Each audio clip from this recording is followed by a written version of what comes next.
Ini induk perusahaan mereka yang ada di Amerika, di Kanada, menyampaikan bahwa syarat-syarat untuk mendapatkan izin kembali itu sudah lengkap diajukan di SDM.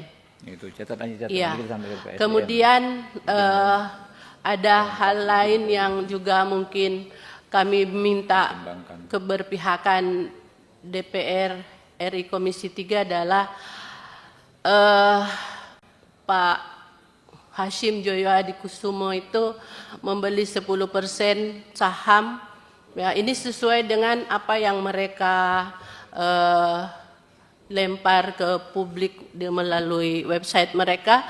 10% saham dari PT TMS, mungkin mengambil yang dari 70% yang Kanada itu, lalu dia sudah langsung diangkat oleh Terry Filbert menjadi Presiden Komisaris di PT TMS. Jadi kekhawatiran, ketakutan kami adalah kalau sudah begini, nggak tahu masyarakat mau kemana lagi. Nah, ini adalah foto-foto pada waktu lalu dan ini publishing dari website mereka.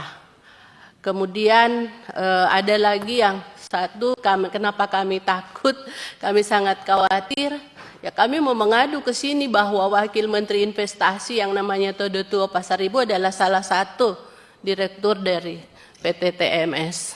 Jadi dalam pikiran kami kalau ini sudah orang-orang penguasa sudah ada di sekeliling itu, apa yang susah buat mereka untuk mengurus izin lagi. Jadi ini pulau kami pulau sangat kecil. Kalau itu hancur, tidak tahu lagi kami mau kemana.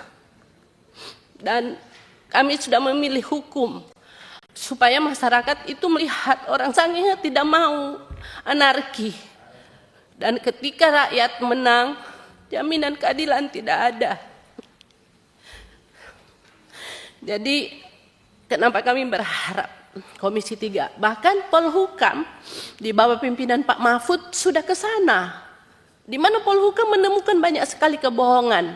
Laporan dari Polda, laporan dari provinsi, Forkopimda mengatakan tidak ada tambang, tidak ada illegal mining, semua eskavator tidak ada. Pas ke sana Polhukam menemukan begitu banyak eskavator.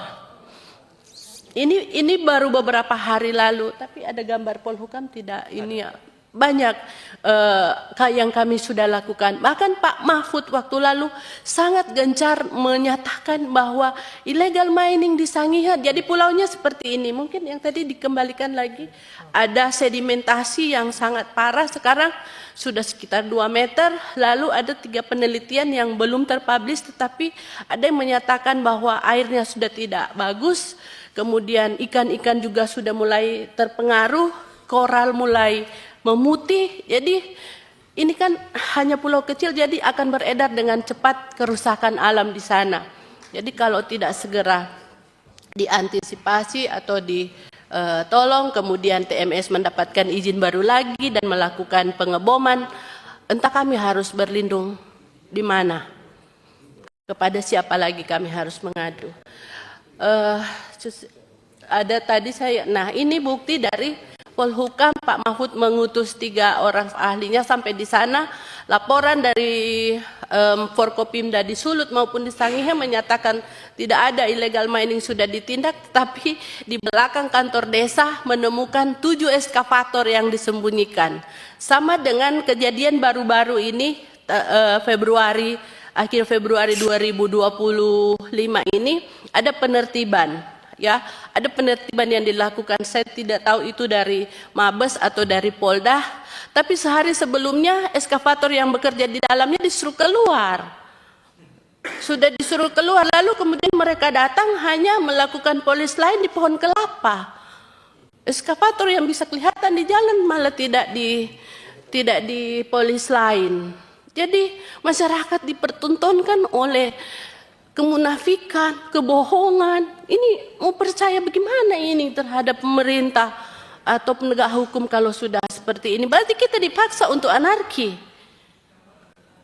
untuk menggiring masyarakat percaya hukum susah luar biasa. Tetapi tetap saya bilang tidak boleh kita mari menggunakan hukum karena untuk mereduksi konflik. Toh sudah di situ ternyata susah ini. Makanya kami datang ke sini berharap Komisi 3 mau ke Sangihe. Oke, mungkin ini nanti bisa tentang ada yang dilakukan oleh Barreskrim beberapa waktu lalu, tetapi saya tidak melihat keseriusan. Karena misalnya orang yang ditangkap seperti yang namanya Stanley Tandris hanya dihukum 7 bulan penjara, padahal kedapatan sementara melakukan penambangan ilegal. Lalu ada beberapa oknum aparat yang sempat diproses hukum, cuman tidak tahu bagaimana ya, karena mereka kan sangat hanya di internal, jadi masyarakat tidak paham apa yang dilakukan di tingkatan Polda Sulut maupun sampai dengan ke Barreskrim.